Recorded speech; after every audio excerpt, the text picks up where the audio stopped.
Welcome to Straight Out of Savannah, talking with Tammy. This is my guest, Siren Hand. I am so excited to be able to talk to her today.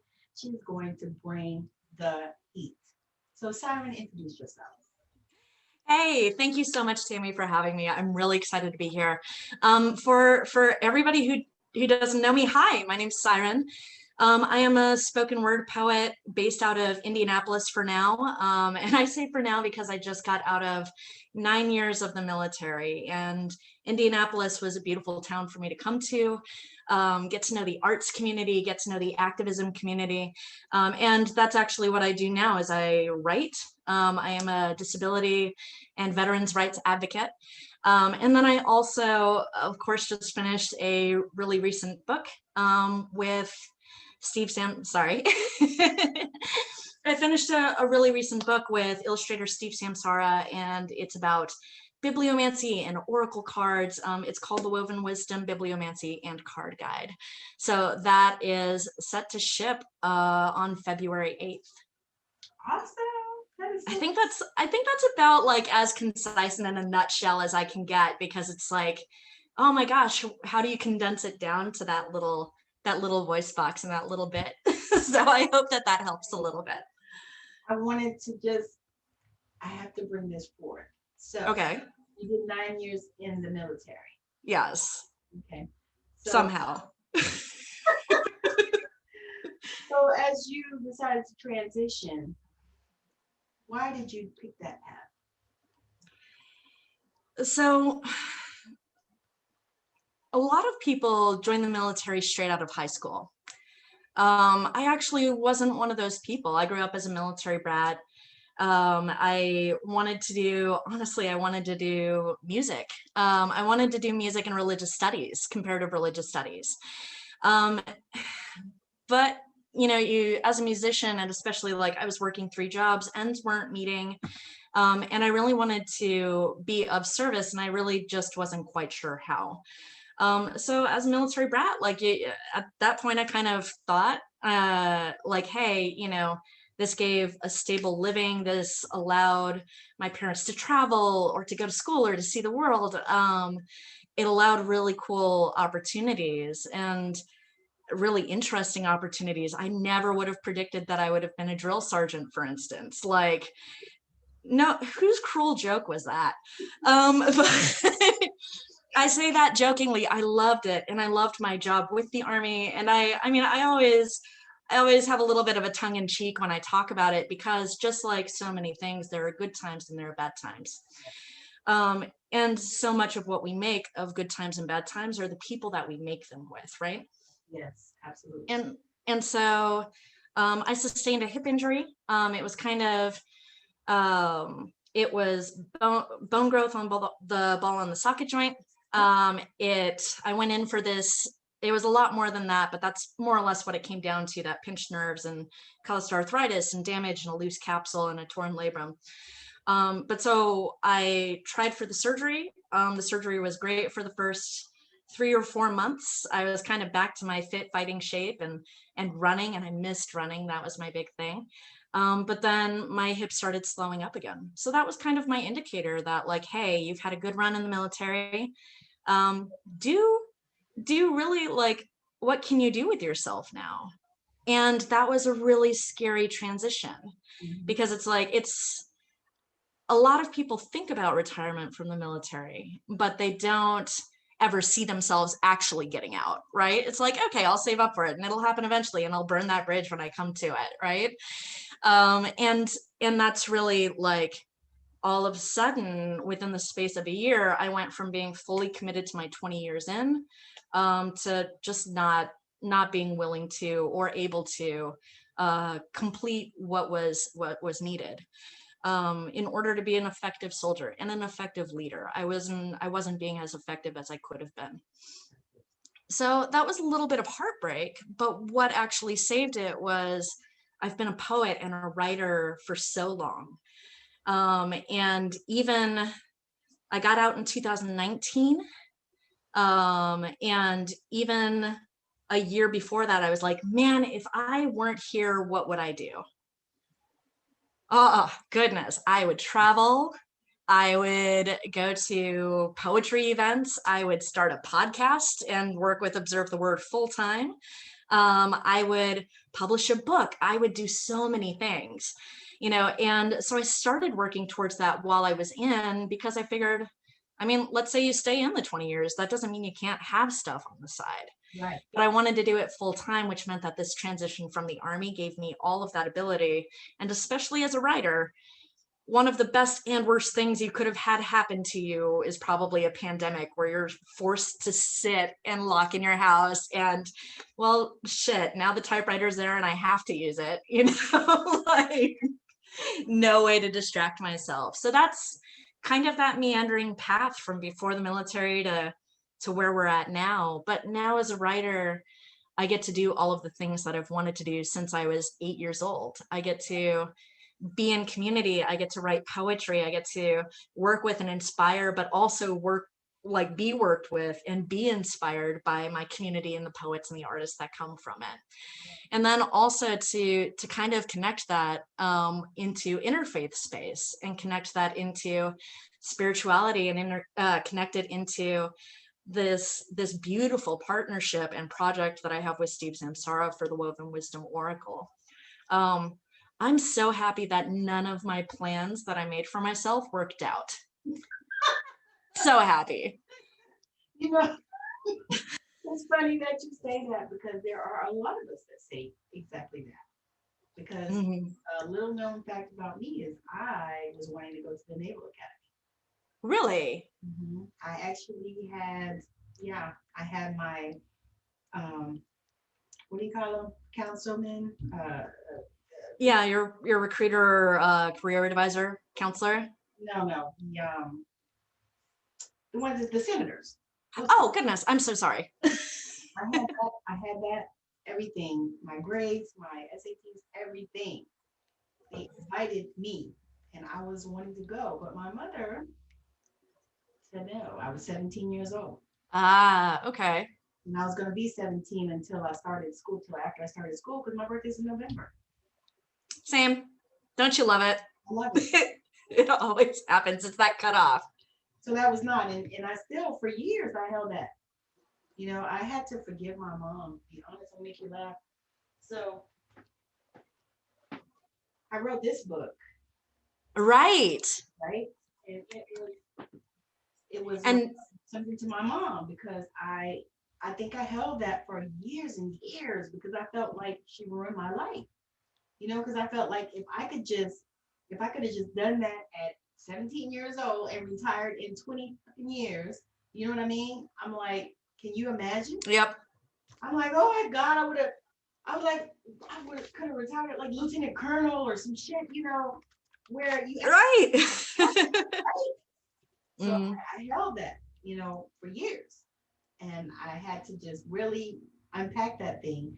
And when I wrote that book, it was, the healing journey that I needed. So let's talk about these cards, because sure. Cards I ordered some, I have some. And thank you for supporting, by the way. I really appreciate that. When I saw you working with them, I was like, yeah, I need to grab some of those, I don't know, about 40 boxes, so many cards. But I love them, and I like the designs on them, and even even the words, because to me, I like the fact that it's not a lot of words. You have to seriously intuit the card. Yeah, it's when it came down to, goodness, we even when Steve and I started working together, and Steve Samsara, by the way, I have to gas him, he's amazing. Working with him and the whole creative process has been amazing. And the coolest thing, and what I really appreciate with people who are kind of in the public eye, whether they're poets or authors or artists or motivational speakers, whenever we talk one-on-one and we level, that's where the magic happens to me. That's where it's like, oh my gosh, that's where potential is. That's where, your wildest daydreams can happen, talking to this one person and just it's exciting. And so for me, I actually started working with Steve. Like I saw his artwork in one of the pagan groups that I frequent on Facebook. And so I saw it, I fell in love with it. I had started working with spirit boards, and that actually is a large part of my practice now, but I was looking for one that just wasn't your run-of-the-mill spirit or Ouija board, right? And found an absolutely beautiful one. I'm going to tilt this up. It's right up there, and you can kind of see it way up, that way. And so I started working with it, but this was at the time where I started Observe the Word Poetry, which was kind of that podcast that examines how poetry gives back to our communities. It's still going now. It's much more of a like National Poetry Month, which happens in April, that sort of thing. But every once in a while, like I throw up a couple of links or a couple of different things. But for that first run of Observe the Word Poetry, I was like, my friends, you and I were kind of talking about like how they wanted so much to know, like, what is it about poetry that Siren is so obsessed with? Like, she will not shut up about it. Like, what can I tell them to get them to shut up about poetry? Right. And I'm like, well, just listen, like just have fun with it. But through doing these kind of weekly informationals and like showing them what more modern poetry looks like and more different poetry, diverse poetry, different experiences from walks of life that aren't their own, that are expressed through poetry, I loved it. Steve actually tuned into those podcasts. And yeah, and then he chatted, like sent me a chat, and he said, hey, I really like how you're working with poetry. And I said, well, thank you. I really like how you're working with art. Like, total fangirl, absolutely nerding out. But he asked if I would be interested in a collaboration. Wow. And so, yeah, just like amazing and kind of mind-blowing, you know, for me starting off in putting myself out there. And so it was a nerve-wracking thing. And I'm like, oh my goodness, you know, what are all the ways that this could go wrong? And then something not what are all the ways that we can make this happen, but what are all the ways bam, like, well, but that's exactly it, is that my gut was telling me like, this is out of your league. This is something that you don't want to screw up. This is something that you know, like he's just being too kind, and he was being absolutely kind, don't get me wrong, but genuine. And I love that about working with them. And so that little voice said exactly what you said, which was, what about all the ways that this could go right? Mm-hmm. What about all the ways to make this happen? Yes. You know, and so we sat back and said, well, let's try something. And if it doesn't quite do it, then that's okay. No harm, no foul. So we spent like 4 or 5 hours on the phone talking about this, like this figurehead, talking about common conceptions or misconceptions about them, talking about different slants and angles, because just like you are a person who can be described one way by one person and a different way by other people, this religious figurehead should probably like has a different dimension, or there's something that we're missing, right? Mm-hmm. And so we kind of did research, and we talked with other practitioners, and at the end of this work, he came up with beautiful artwork for Lilith, from Abrahamic and Sumerian culture. And then I did the poems for it, and it was as Lilith, and I actually have that poem. But that was our first shot. And then after that was when we started working on those oracle cards, because it was that drawing, and then Steve would pass over artwork my way and be like, hey, what does this remind you of? And I'm like, oh, this is definitely a card that says, you know, power of personal gifts, commanding an audience. And I would just channel it and download it and just be like, oh yeah, this is obviously this. He's like, I don't know how you do that. I'm like, I don't know how you do your arts. So I feel like this is well met. We're collaborating. I can shade a stick figure real good. So like, hey, I did pictures for mine. There you go. I didn't play with it. I had taken pictures. And Oh yeah. the pictures. I love it. Okay. Love it. You know what? Make it easy. Well, and so with the cards, like the cards became their own thing, and we said, well, I mean, we'll do this every step of the way. It's been we're going to offer what we can, and those who like it will, and those who don't like it will at least see it. Right. And even if I mean, like, we weren't anticipating anything bad happening, but we really tried to be business smart and savvy about it. And just really, like, if you're going to put your whole soul out into the world, or if you're going to put if you're going to put a piece of your soul out into the world, that's what I meant to say, is that if you're going to put a piece out there, you might as well put the whole damn thing. Right. Sorry, like, I say it like this: you just need to just put your whole ass in it. Yep, exactly. We don't do any of that half stuff here. That's not comfortable to sit on.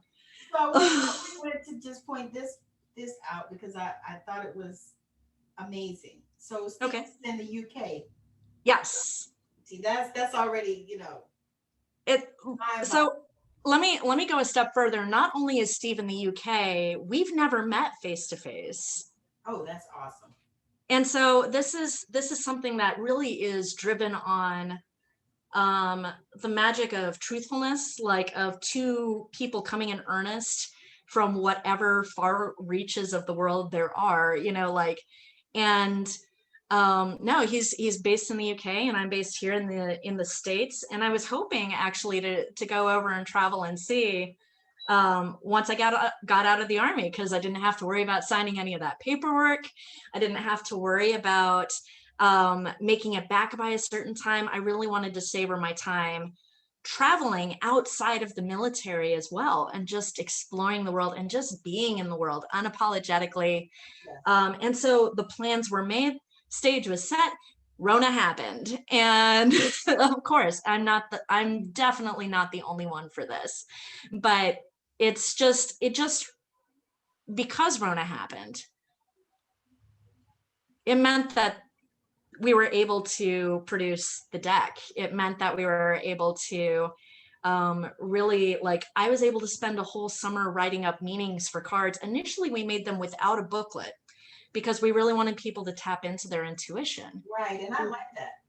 It's a lot of fun because you hear different expressions of the same message for the cards. Yes. Love it. Because I heard you doing readings one night, and you gave an interpretation of a card. When I looked at that card, I got something totally different. Kind of sort of in the same like vein, but right. But I was like, wow, that's pretty interesting, and that's what I was like, oh wow, I was like that's what's up. I was like, you love that part how you interpret it, because everybody doesn't even see the same, right?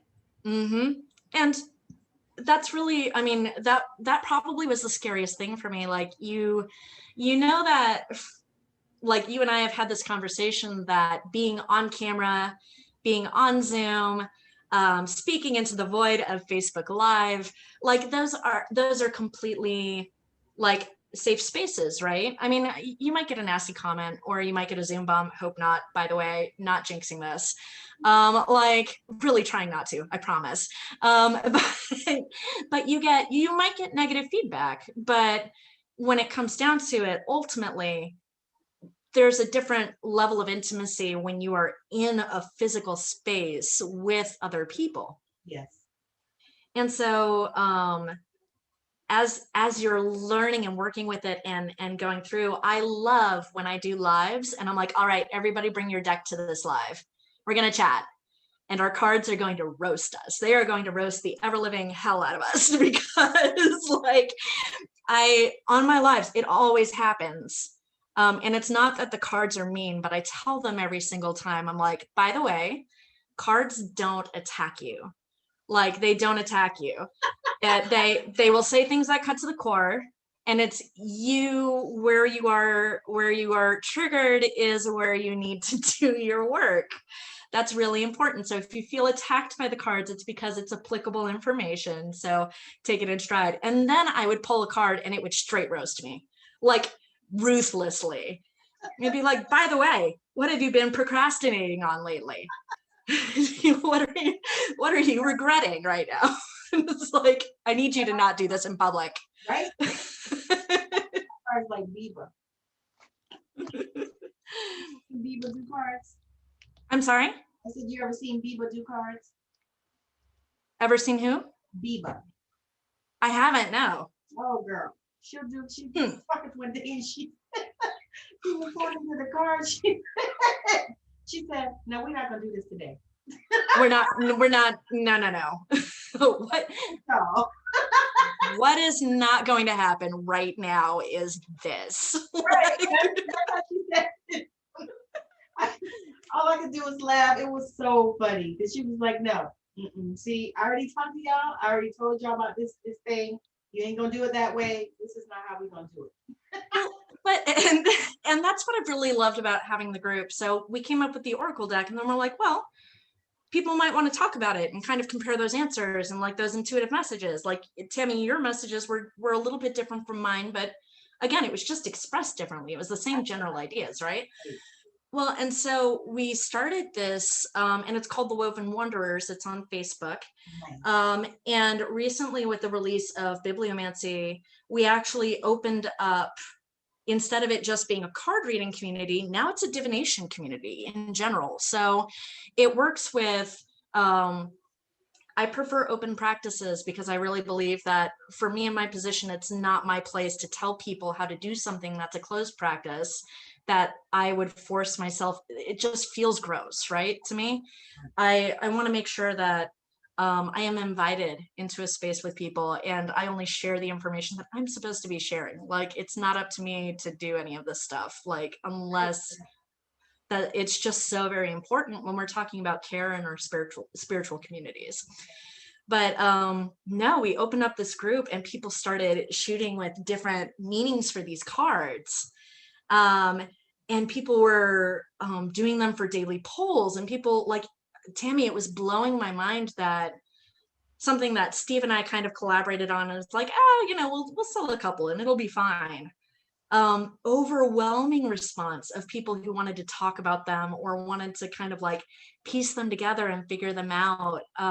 It was just phenomenal that the deck that we came up with between Steve in the UK and myself here, somebody wrote me in Australia, or somebody wrote me in Malta, or somebody's in Africa, like, what?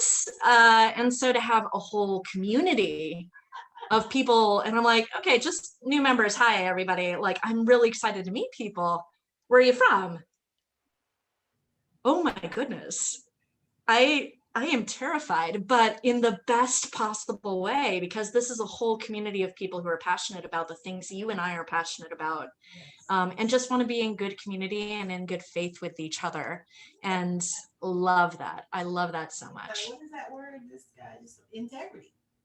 Yes. There's a lot of that that's lacking in a lot of places. And if we can do that even just a little bit, and Steve and I both, I mean, again, we just come to the table fully as we are. And I'm just amazed again, like, none of this, Tammi, none of this was supposed to happen.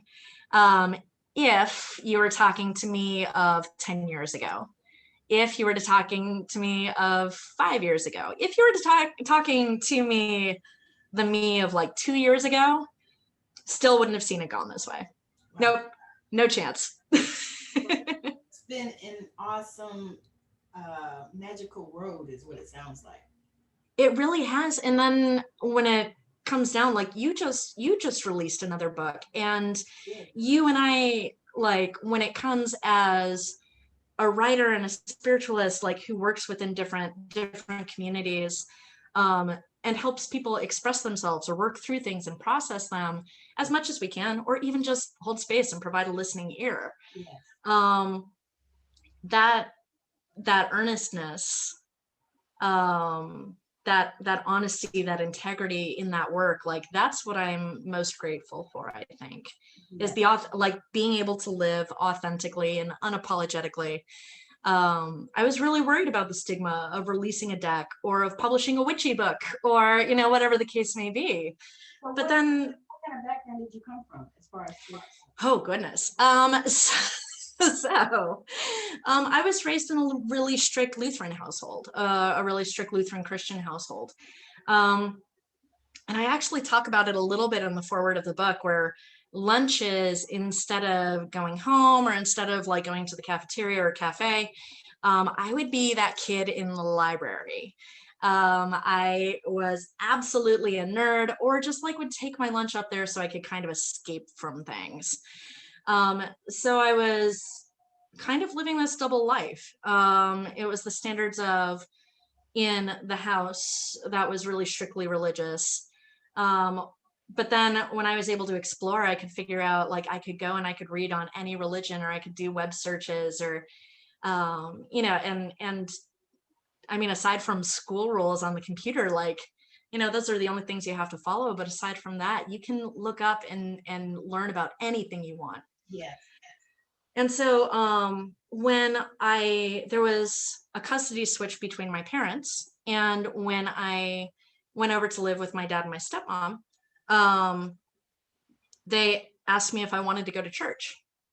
Or they said, hey, you can rest up. You don't have to go to church this Sunday. And I just kind of like stopped for a little bit. I was already getting used to kind of that new environment. Like, you're talking about transitions. Like, that was a really startling transition, and not a smooth one, and not a graceful one at all. But the grace in it was that my parents said, hey, do you want to go to church? And I said, well, no, not really. And they're like, do you not want to go to church this Sunday, or do you not want to go to church at all? And I'm sitting back in my brain and I'm like, this is a trap. I know this is a trap. Like, if I say no, then what's going to happen? They're going to call the priest over. Exactly. Again. But it's really like, it was to be able to talk about with that side of the family, again, living authentically. And I mean, you're a teenager, like, you don't realize you're living apologetically, but you're learning how the world works, and you're learning kind of like the very beginnings of your place in it, right? Yeah. You're learning about potential. Yeah. And so to like be able to say, hey, I don't want to go to church. Hey, this is my belief system. This is a different one. Man, what those parents did? They loaded me down with as many books as they possibly could about different world religion and tradition and runes and Wiccan, versus Druid versus all sorts. Parents.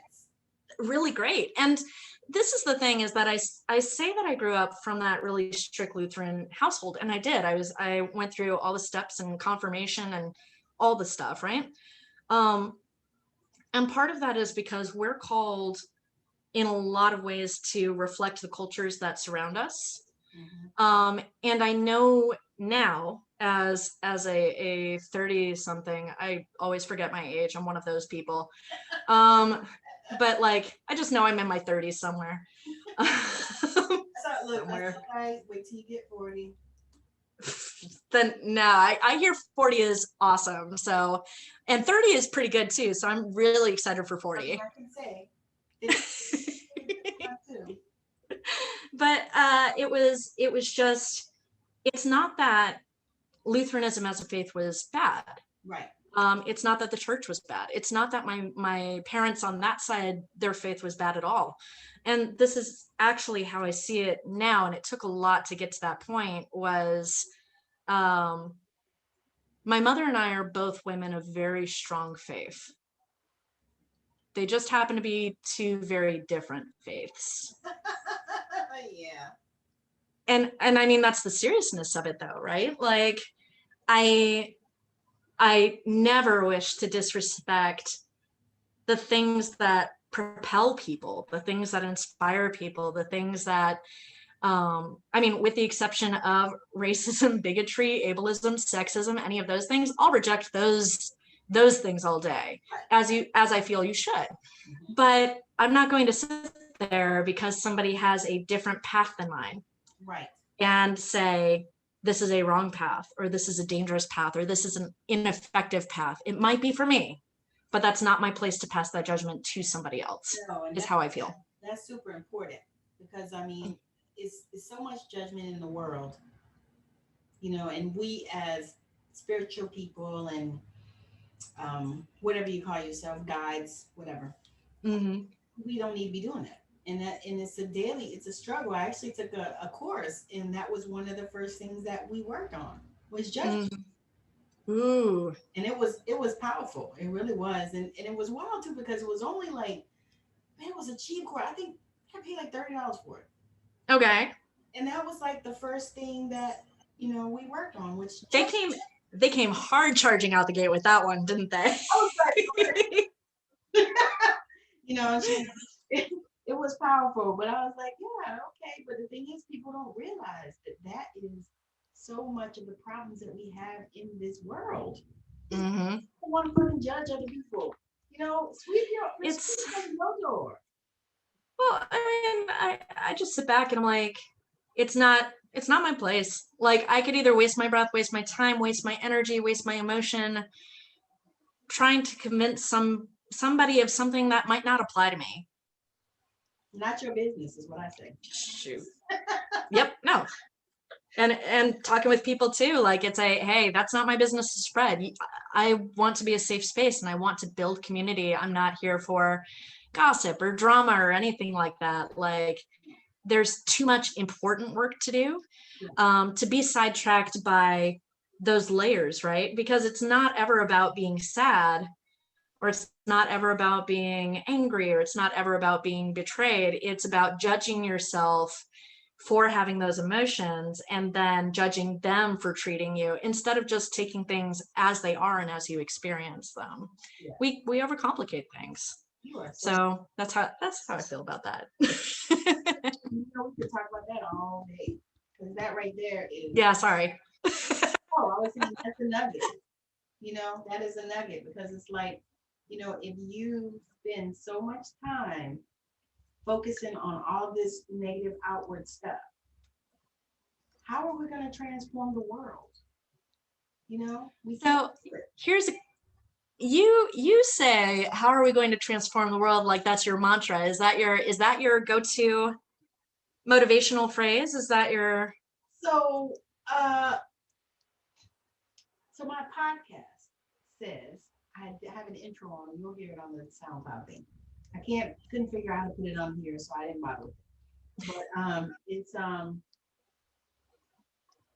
interview people who you may not know, but who are changing the planet. Yes, I love that so much. I'm like, ooh, I'm one of these people. Yeah. I gotta step it up. When you look in a couple of years, when you look back on your podcast, you'll be like, oh man. And other people will be like, oh, that's Siren. I saw her on that podcast. You know what I mean? Right. Yep. My mind is going as far as this particular podcast, because I love it so much. I love it. I love it. Thank you. I learned so much. Everybody, like stuff you said. I'm like, oh wow, Siren was saying such a thing. And this is how I look at it, because it's like, I feel like we can learn from everyone in every situation in our life. Absolutely. I learned stuff from my kids when they were growing up. They would say something, and I'd be like, oh wow, and I just believe that. And so when I do these interviews, I learn something from each and every person, and I pray, and I use that term loosely, because people, just like you said, they get caught up in religion, and there's nothing wrong with religion, but it keeps people a lot of times in a box. I feel like, and especially when I work with interfaith space. So one of the groups that I am working with right now is Indianapolis based, and it searches to really heal our communities across cultures and spiritual traditions. But that means that you have to come to the table in good faith that everybody is trying their best, regardless of what their religious affiliation is. Right. And it's one thing to have faith in your own belief system, but to have faith in another human being who is coming to the table and being vulnerable and being open, that's a different type of faith, and it's got a different type of tension to it. It's not that it's more or less tension, it's just a different type of tension, right? And part of what I have to do in interfaith spaces is work that translation aspect of it. As a pagan, I get people praying for me all the time. And as a pagan, while I was in the Bible Belt in Georgia, I got people praying for me all the time. Exactly. Sure. Well, but that's the thing though, is that I used to get worried about, and whether it was me practicing kind of in the library and in my closet, and from my youth, to me, I really wasn't open. I was solitary, and I kind of kept it to myself. I even hid it from my husband's. I've been married a couple of times. It's good to have a hobby, I guess. I was gonna. I'm kidding. I'm kidding. But no, you just keep on. I've only been married twice. My husband has been married 3 times. I'm his 3rd wife, so it's good. But sure. Well, I think that it was a really big indicator that I could not feel comfortable sharing what my faith was with my partner. It's not necessarily that they had to understand it. It's not necessarily that they had to support it, like go out of their way and support it, but acknowledging it is nice, right? And having a partner who has your back, like the one that I have now, he's absolutely a godsend. He's amazing. But he really sees how important this is in my life. And he sees me working in these interfaith spaces where I have to use the word pray and meditate and hold space. And it kind of like changes and it shifts, but it's all really similar. Yep. And to have somebody as a partner who understands that is amazing, but to have whole communities is wow, right? Like, I love that. And I love that because I get to meet people like you. Priceless is what it is, Mm-hmm. Somebody that gets you. Yes. Yes. Yeah. I tell people all the time, I say, now, I love God because I'm a God girl. However, I don't go to church much. I believe in such a huge God. To me, it's way bigger than any religion that I've ever been involved with. And I was raised Pentecostal holiness. So real rigid. Right. And so, but anyway, I tell people, I said, you can pray to the God of your own understanding. So whatever God you identify with, I'm not judging you. I don't care about that. It's important to me. I said, because the thing that I believe is that if we all just come together, regardless of who we serve or who we're worshiping or whatever, or however we worship, but if we come together and we come together in peace and love, then I think everything's gonna be okay. I'm with you. Mm-hmm. And and I'm one of those people, because people will say stuff to me and I'm like, look, and they'll say, don't judge me. I'm like, you're not talking to the right person because I'm not ever judging you. Exactly. Exactly. That's who I am, but people have issues with that stuff. And I noticed that a lot. And it's funny because I actually was thinking about a book that I'm going to write. Because I think it's my purpose. It's what I'm supposed to do. Well, I would agree, seeing as you've written how many books up until this point? 3. Exactly. So we've got to round it out. We've got to make it 4. Well, actually, I am my goal this year is to write 4 more books. My goal was 5 this year. And what I had to do was I had to figure out how to do it and how to make it work for me. And then I wanted to publish it myself because I used a publisher the last time and she was really good. and my book got out and everything, and I was, I loved it, but I felt like I didn't get everything that I thought I was going to get as far as the promotion. So I said, if I'm going to do it, promote it myself, then I might as well fucking do it myself. Pretty much. Save me $50, So I was like, I'm gonna go do it myself. And so I did. I started doing the research and putting it together. And so now I actually have created a course for people to write their books. You're going to drop the link for that, I hope, in the notes for this show. Yeah. This is the funny part about like podcasters interviewing each other. It's like spy versus spy. Yeah. It's like, oh yeah, I'm not the interviewer now. You need to sit back, hon. Siren, sit back. Right. But yeah, so that's but yeah, so I'm excited about just having this conversation. Jesus, what the hell?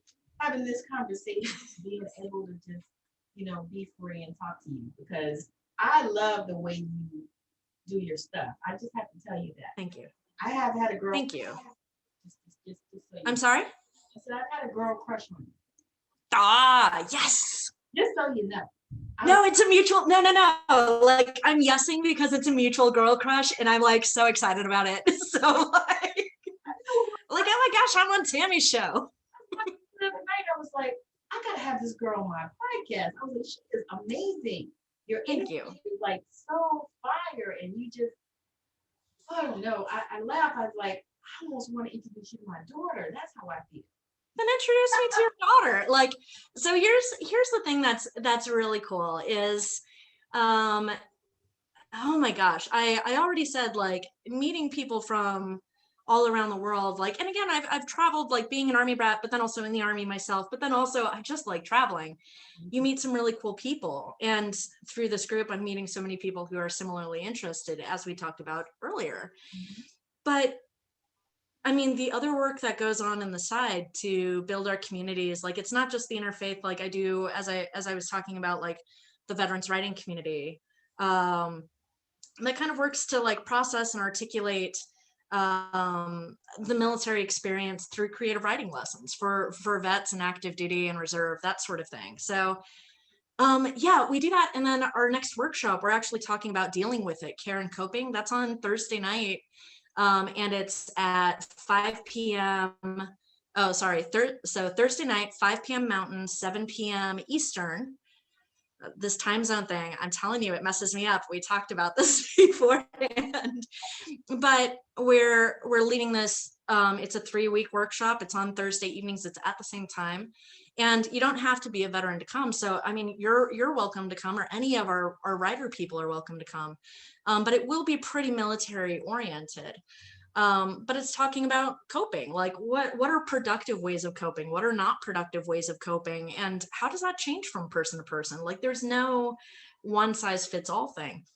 But I wouldn't have been able to do that, Tammy, without different communities kind of touching, or interests kind of touching, or like a word of mouth of, oh, you're really cool and you would get along with this person over here. And then the sparks fly in the conversation. Like, I think for a while I got really nervous, and I do have a little bit of social anxiety, which is part of why I like the computer screen. I'm definitely like past Zoom now because of the pandemic, but I still love you and I'm here. Like, I promise, like, worth it. It's worth it.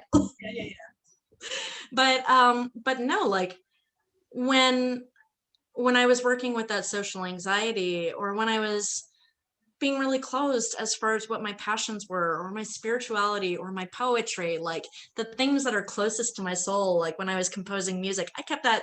I mean, I still think I have manuscripts in the closet that I haven't shown anybody.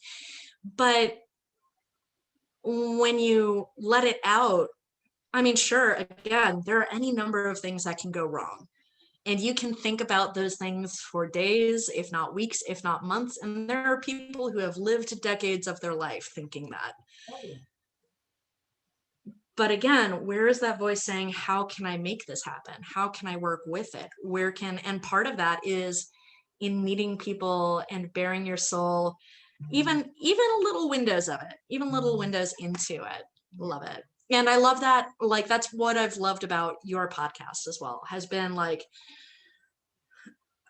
again, you set people at ease like nobody's business. And that's not something that everybody can do.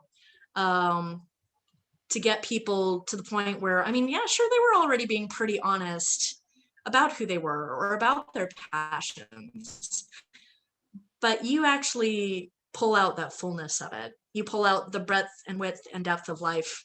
And then we see those gold nuggets that are in there, right? And then we learn more. And I love that. I always learn something whenever I listen to your podcast. So I appreciate it. I'm super excited about that because, to be honest with you, it's like I think is a part of those intuitive gifts that we have, because you're the same. You know, you can almost see into what people are saying. You can almost see past the words. You know what I mean? It's almost like I feel sometimes like I can just go into people's heart and just see their heart.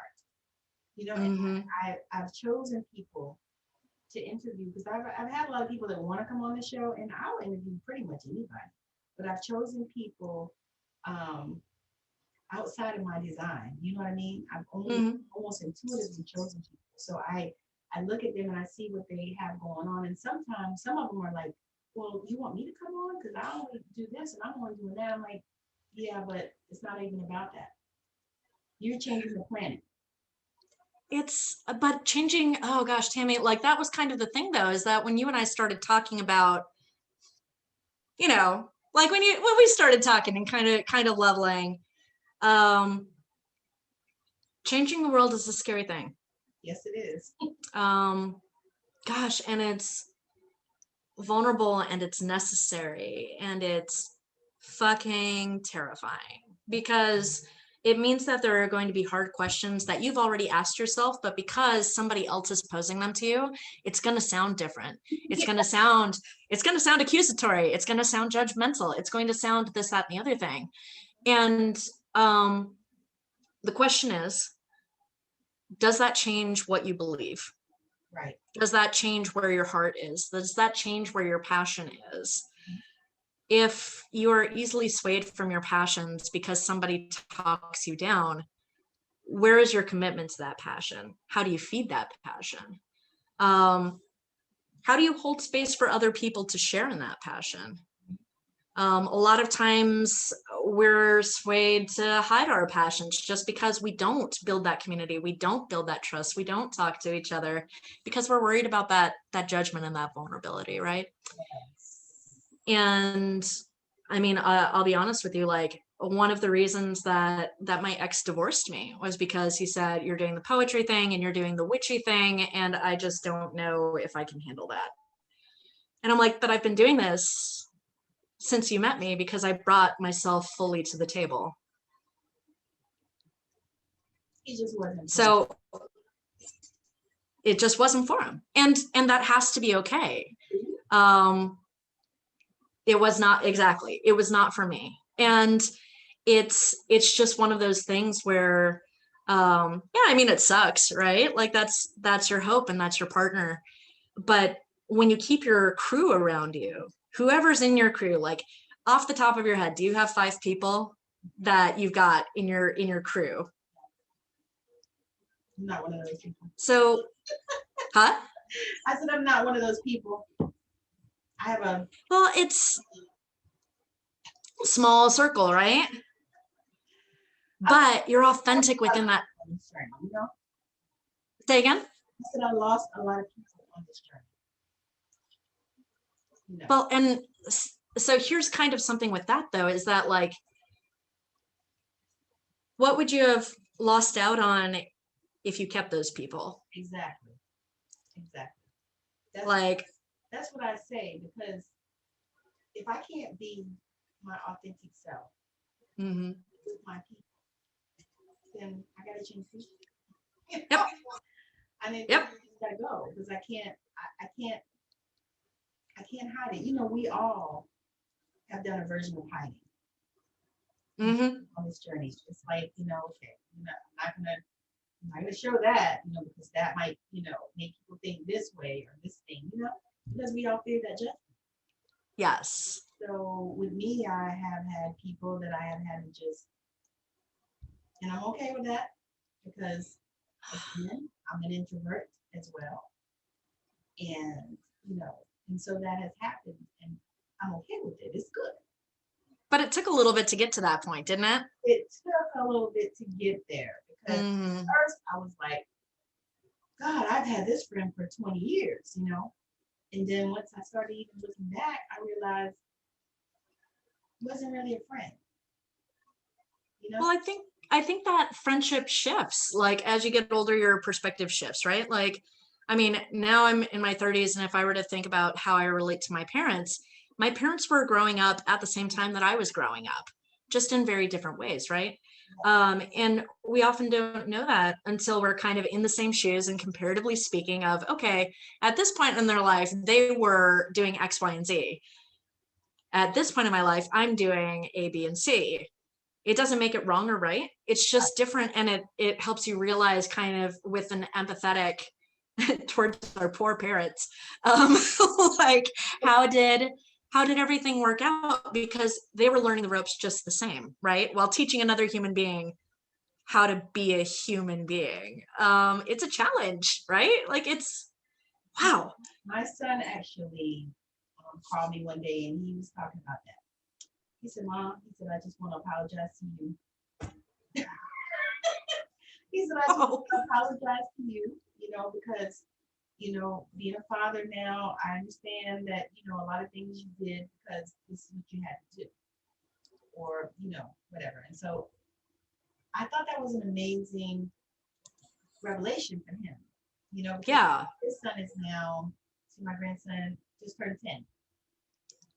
So he's like, Mommy, I realized, and he's the only one that is a parent at an age when I was a parent, and just like, with your parents, you grow up with your kids. My kids were 21. I was 21 when I had my first one, 22 when I had my second.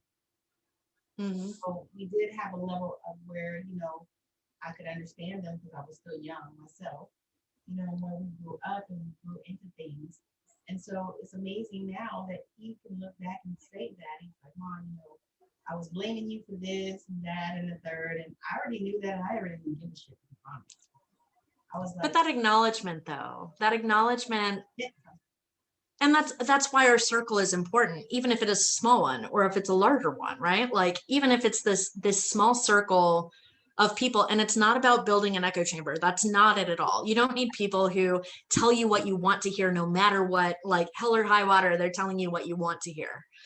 You need people who can talk with you about things and talk with you about important things, but for them to talk with you honestly and in a way that still affirms your dignity and your worth, but still says, hey, you want to be careful because of this, that, and the other thing.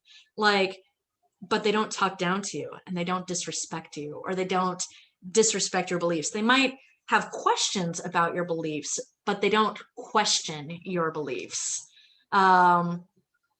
Having questions about it is just wanting to get to know more about it. And in essence, to get to know more about you. But questioning those beliefs kind of seeks to seed those, put in those seeds of doubt. And it's not that people necessarily intend to do that, but the impact of their statements, the impact of their actions, regardless of what the intent is, does that feed you? Does that feed your soul? Does that feed your goodness, your project, your passion? Does that really feed into the community that you want to build for yourself? Even if you're an introvert, and even if you like the pandemic because you're shut in and like, that sort of thing. I think that it's really important to know where you can hold space, with whom you can hold space, in which cases, because not everybody is safe for all things, right? That's exactly right. All right, so we have been on here almost an hour, so Sorry. It's just too much fun, and we find the rabbit holes. This is what happens. I love it. This is what happens. It's like, oh my God. So anyway, so I want to thank you all for joining me and my guest, Siren Hand. She's going to let you know how to connect with her, where you can find her, and what she's got going on before we go. So Tammi, thank you so much for having me. I appreciate the time and the space. And again, Girl Crush, seriously, like level 100, we're knocking this out of the park.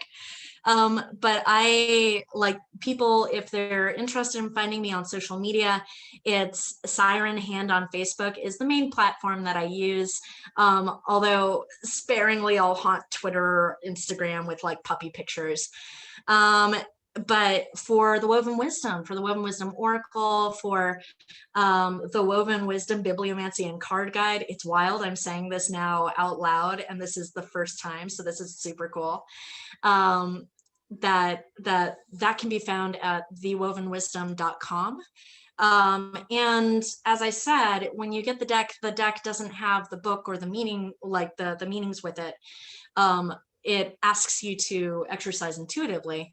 So on that website, we also have all of the card meanings for free, and you can preview the cards too to see if this is a deck that really resonates you with the different suits and the different qualities of it. Steve Samsara did amazing artwork. If you would like more of his artwork, please go to stevesamsara.com. And I think that's pretty much all I've got for the blurb. So thank you so much for spending time with me this evening. I really appreciate you, Tammi. So welcome, and I have truly enjoyed this introduction. Always. Thank you so much. I always have to say that because everybody's so funny. They're like, I said, like Abraham says, we have enjoyed this interaction.